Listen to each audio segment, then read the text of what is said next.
This video was recorded with the AverMedia Live Gamer Portable. Skip it up and that up. Put your cock on my shoulder.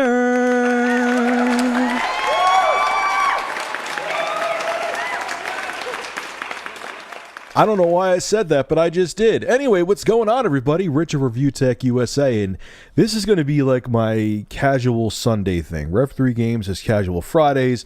I've wanted to do this for like almost a year and a half, 2 years now, where I talk about just whatever I feel like talking about. But because I'm busy/lazy, I don't know what Lizzie is, but maybe I'm that too, I didn't start it until I think last Sunday when I talked about Sega. So how are you?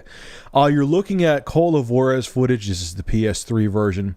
I'm uploading this video differently than I did the actual Live Gamer Portable review because YouTube loves MP4. They constantly try to push you to upload with MP4. I followed their guidelines with MP4. I even watch other big channels who prefer uploading in MP4, and I don't like the way MP4 looks when you upload it. No matter what I follow all the guidelines. I do everything exactly as they say. I turn off oversampling. You know, and the MP4 file that I render from Vegas looks good, but it always gets very soft. And it isn't just from Vegas too. I've tried Final Cut Pro. I've tried other video editing software, and I just don't like the way MP4 looks. When you upload MP4s to YouTube, no matter what guidelines you follow, it just always has that softened, I guess you could say, sub-HD look. So this is being uploaded in 720p WMV. I mean, the game only is upscaled to 720p with the PS3 anyway, so me uploading this in 1080p wouldn't do a damn thing. So tell me if you see a difference. I guarantee you this is going to look better. I know Mark. I've actually spoke to Mark from Classic Game Room fairly recently. It was like a year and a half ago, but he was doing HD at that time, and he even prefers WMV too. So I have a feeling that, I don't know, if you don't like the way MP4 looks when no matter what video software you're using, try rendering in WMV and see if you like the difference, because I have a feeling you will. So tell me what you think of this video. This is rendered differently, and I have a feeling it's going to look a lot better. Okay, moving on. I'm going to shut up about that now. Oh, the Ouya. Ouya. Booyah. Ouya. Yeah, I was drinking the Ouya Kool-Aid hard last year. I was so smitten with that thing when I first heard about it. I was, like, oh my god, it's just gonna be the best thing ever. The Tegra 3 processor is just so powerful, and all the indie developers are gonna come together and hold each other's hands and wieners and kumbaya and just have s'mores, and everyone's gonna have all these indie games, and it's gonna revolutionize the market. Ha ha. And then I came back down to planet Earth, and I came back down to this planet when I bought my first full-fledged tablet. I actually own two tablets now. I have the Asus Mimo, the 10-inch, and I own the Acer Iconia. It's the 7-inch one. I like that one a lot. It actually has Tegra 3 in it as well. And I started downloading a buttload of games, free-to-play, cheap, low-price games, and I enjoyed them. They worked very well. And I realized that, okay, the Ouya has Tegra 3 in it. And this is all relevant. I knew all this last year, but it just didn't sink in. The Ouya has Tegra 3. The Ouya is running off as an Android platform.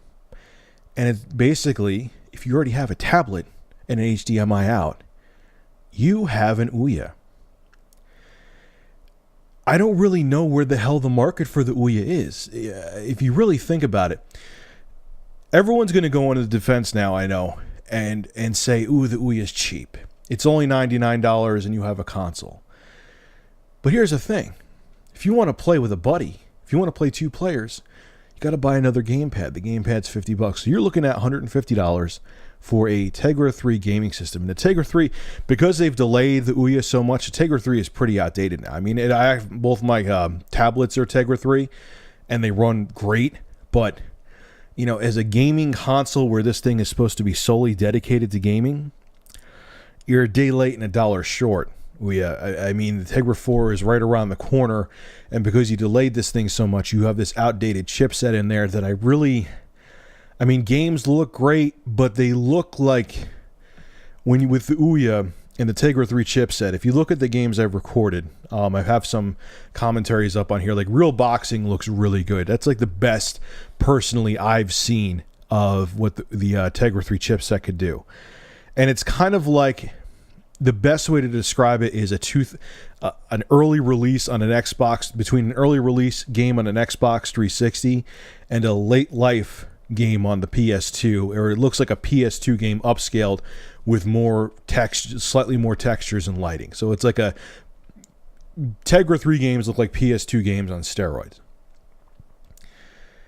Now I understand you're looking to compete with a different market, but my thing is this: when here is the Ouya, a fledgling console that is going to have, even if it does well, still a smaller install base than 10 billion people with tablets. Think about it. You combine how many people own smartphones, both iOS and Android, and you combine them together. What is that indie developer going to want to make a game for? A game that solely works with the Ouya? Or a game that'll work with everything?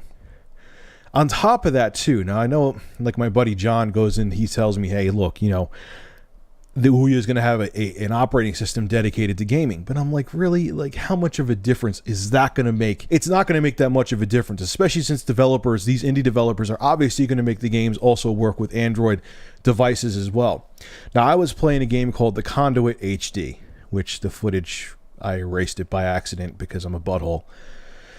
And both of my tablets have an HDMI output. Okay. I keep talking about this gamepad. I'm going to put it, now that I have more time, I only have 4 days left at my job, then I start doing this full time.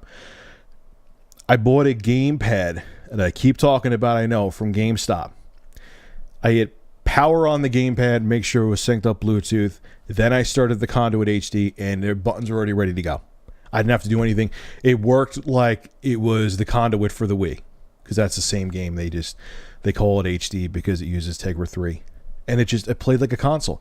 Had it plugged into my HD TV, had the joystick in my hand. Joystick, what is this, 1986? But you get the point. I had the gamepad in my hand, and I was playing the Conduit like I was playing it on a console.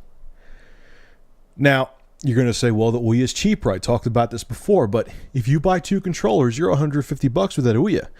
You could buy the Acer Iconia tablet that I have, the 7-inch one, which has HDMI output, and it has you could put a micro SD card in there, so for more storage.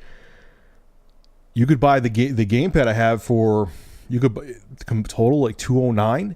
So for around $50 more, $60 more, you can have an Ouya, quote unquote. It's actually a tablet that also acts as a full-fledged tablet that you could take with you everywhere. And if you buy that gamepad, it'll be just like having a console. As a matter of fact, there's the Moga Pro coming out, which they really emulated an Xbox 360 controller, and I'm hearing pretty good things about it. I want to get my hands on it. So my point being is, where is the Ouya?